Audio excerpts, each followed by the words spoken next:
Integration by parts. The idea of integration by parts was proposed in 1715 by Brooke Taylor. It is an additional technique used to find the integration of product of functions, and it is also referred to as partial integration. It changes the integration of the product of functions into integrals for which a solution can be easily computed. The formula is integral of u dv equals to uv minus integral of bv du. So we'll have an example. Evaluate using integration by parts. Integral of 13x cosine x dx. So your solution, you have that one. Integral of u dv equals to uv minus integral of v du. So this is the formula for integration by parts. So let u equals to 13x du 13 dx,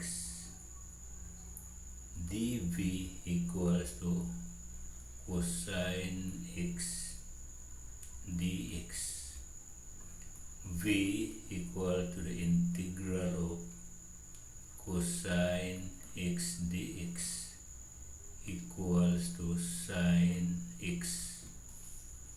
So substitute.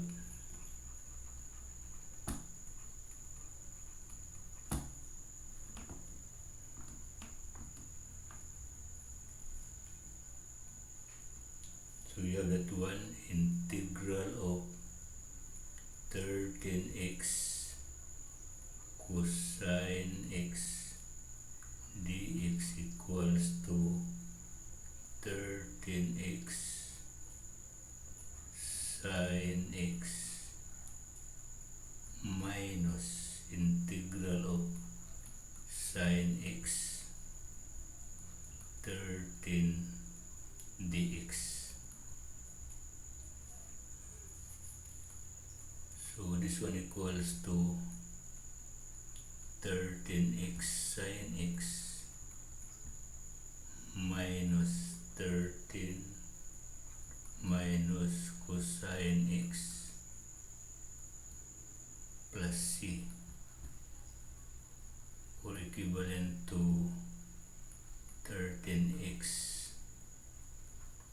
sine x plus 13 cosine x plus c.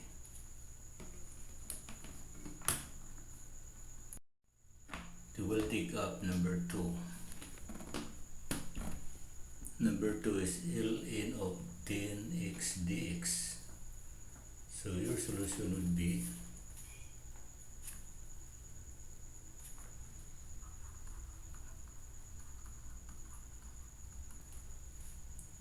integral of u dv equals to uv minus integral of v du. U equals to ln of 10x, du equals to 10 all over 10 dx. Your dv equals to dx, v equals to x. Substitute.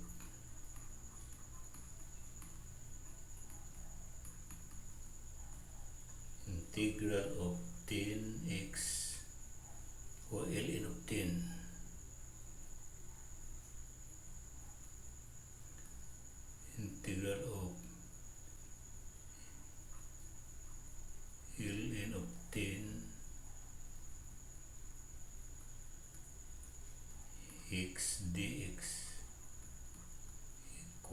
to ln of 10x times x minus integral of x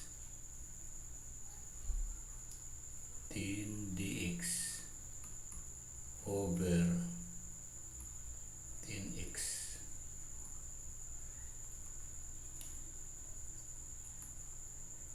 So equivalent to x ln 10x minus integral of 10 dx over 10. So minus merong x. So this one equals to x ln of 10x minus x plus c. Integral of x sine 2x dx. So your solution would be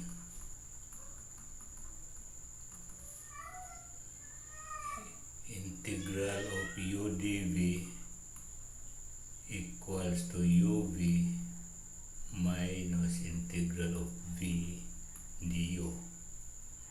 So your u equals to x, du equals to dx. So your dv equals to sine 2x dx. V equal to the integral of sine 2x dx equals to minus cosine 2x all over 2. So substitute.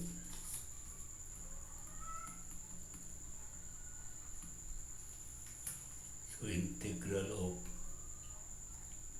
x sine 2x dx equals to x times minus cosine 2x all over 2 minus integral of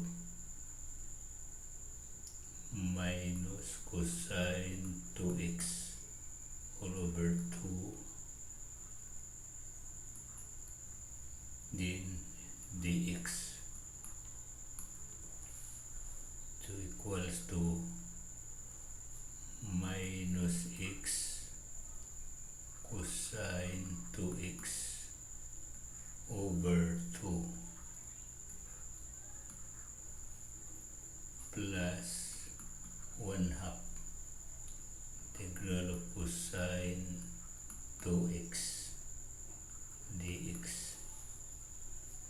So equivalent to minus 1/2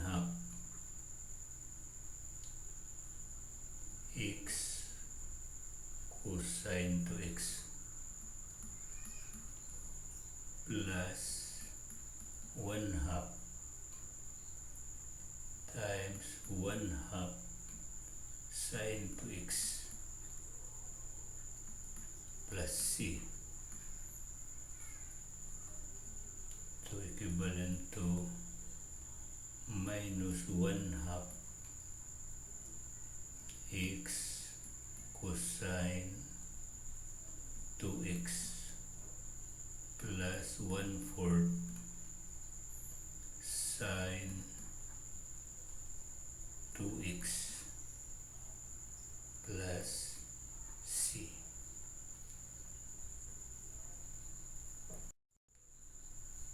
Right, integral of x squared sine 10x dx. So solution,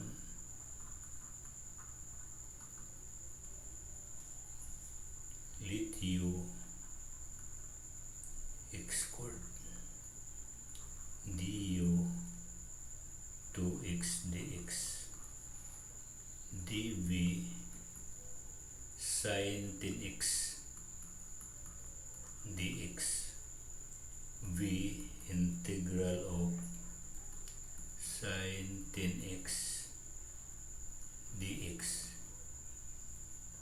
equals to minus cosine 10x all over 10. So substitute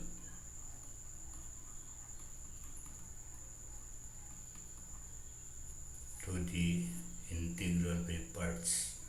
So integral of x squared sine 10x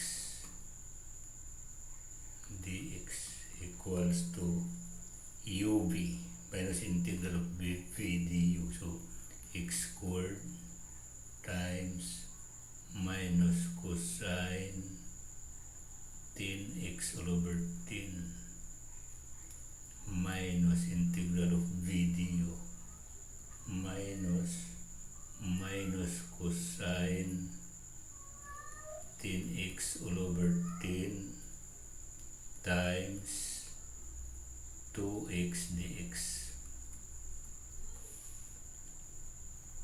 So equals to minus x squared cosine 10x over 10 plus 1 over 10 integral of cosine 10x times 2x dx, or equivalent to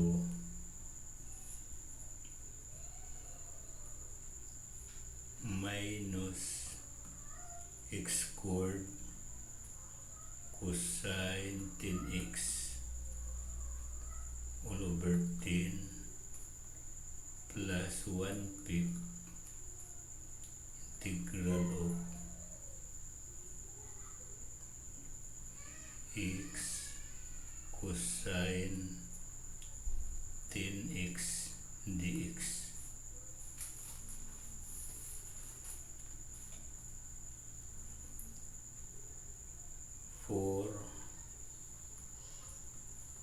For the integral of plus 1/5 integral of x cosine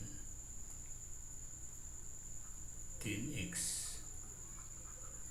dx, u equals to x, du equals to dx, dv equals to cosine 10x dx. So your v equal to the integral of cosine x dx, cosine 10x dx.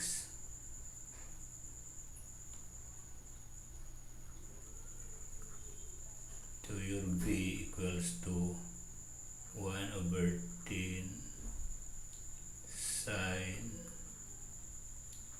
10x. So therefore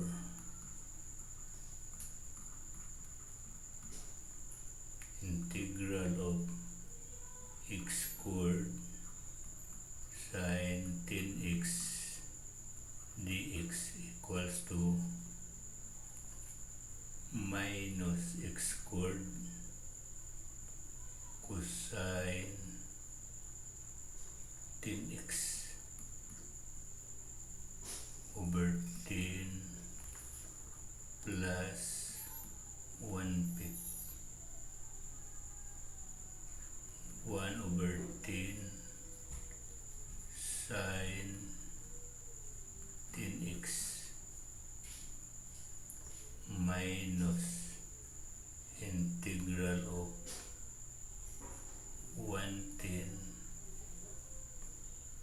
sine 10x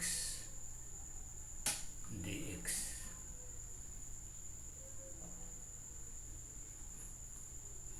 So equals to minus x squared cosine 10x over 10 plus 1/5 x 1/10 sine 10x minus 110 times 110 minus cosine 10x minus cosine 10x plus c. So equivalent to minus x squared cosine 10x over 10 plus 1/50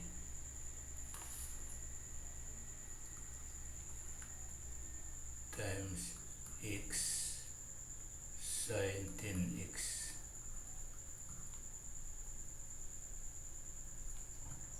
plus